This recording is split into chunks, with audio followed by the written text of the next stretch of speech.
This country is in a crisis. There's no denying that.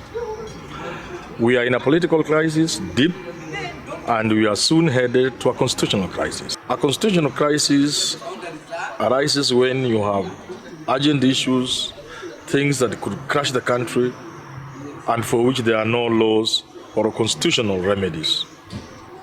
You could also have a constitutional crisis when there are laws, but when those in power choose to ignore them. For example, supposing the courts were to make certain decisions that don't favor Jubilee, and then the president and his brigade ignore those, we could be in a serious crisis. You could also have a crisis, a constitutional crisis, a legal crisis, if a significant portion of the population choose to rebel against certain laws. That is a serious crisis. You could also be in a political crisis, which we are in. But this could deepen because a political crisis arises when you cannot deal with a constitutional crisis. It also arises when a country has a person other than, for example, the president or the king, commanding more power. And I think we must not run away from this. As Kenyans, we must accept the reality that there is an individual outside the presidency, an individual outside State House, who has such enormous power that he is destabilizing the status quo. In Europe, for many years, there was a conflict between the church and the state. And at some point it was resolved. In the same Europe, kings sometimes had problems with individuals who proved too powerful. What did they do? They jailed those individuals. Sometimes they executed them. Sometimes they sent them into exile. So what do we have in this country?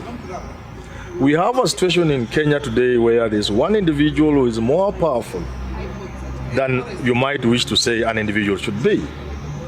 This individual is the person I want us to examine today, and that is RAILA Amolo Odinga. Why is RAILA Amolo Odinga the cause of the crisis we are in as a country? I've already said that this is an individual who enjoys power outside State House. If you want to prove he enjoys power, look at the way things are moving in this country.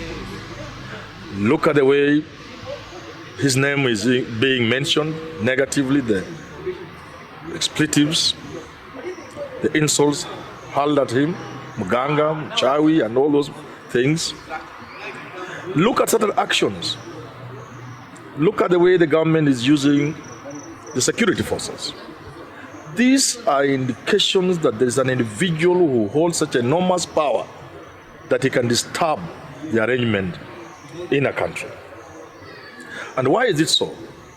This is so because the people in power today have failed to understand RAILA.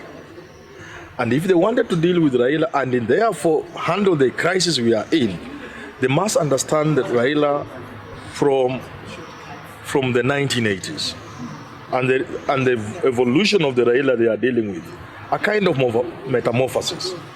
RAILA began as a revolutionary. He was in the trenches, he fought for this country, he was jailed. But beginning from the year 1992 with the multi-party onset, RAILA began to use civic arrangements to fight for power. 1997 he stood for elections, of course he didn't get.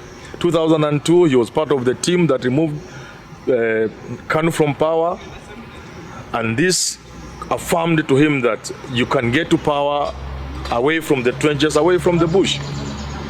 In the year 2005, after differing with Kibaki, RAILA led the Orange No campaign, winning against the government of the day. I think this now entrenched into the RAILA the feeling that you do not have to be a revolutionary to win state power. In 2007, he won the election, so many people believe, again through civic democratic processes. Although it was taken away from him, I think it didn't remove from him the belief that you could get state power through a democratic means. In the year 2013, he missed the presidency because of the blunder. He thought, one, he was the prime minister, he was teaming up with the former vice president, and above all, by around 2011, 2012, they believed, like many other people, that Kenya was not going to vote for a Kikuyu president. That was a big mistake. You can therefore say Raila lost because he was kind of relaxed. But from 2013, because of what he believes were the games that were played, he began to see that you need to make a lot of fundamental changes to win the election.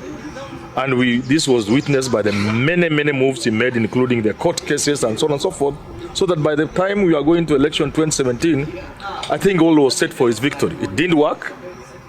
And now he has come to the realization that this path of civic democratic engagement that will give you the president may not work. And it's my thesis that the Raila we are dealing with today is a Raila who has decided to go back to his revolutionary days. And we are in this crisis because the leadership of this country thinks they are dealing with the Raila the gentleman. This Raila amevaa kofia ya mapinduzi. And therefore, in dealing with him, you must understand him very well. And I want to argue that if they want to deal with the Raila who has gone back to the Raila of the 1980s and 1990s, they will need to sit him down. Raila is like a fish. If you remove him from water, you will deal with him very easily. In 2008, Kibaki did it. The surrender talks were producing nothing until Raila sat down with Kibaki. Kibaki brought him on a table. Kibaki gave Raila a premiership that had no worth. Again, they went to form government. The hardliners were at Serena trying to negotiate who gets which ministry. They didn't get it. When Kibaki got Raila to Sagana State Lodge, Raila got out empty-handed. And therefore is my free advice to Uhuru. If you want to deal with Raila, sit down with this gentleman.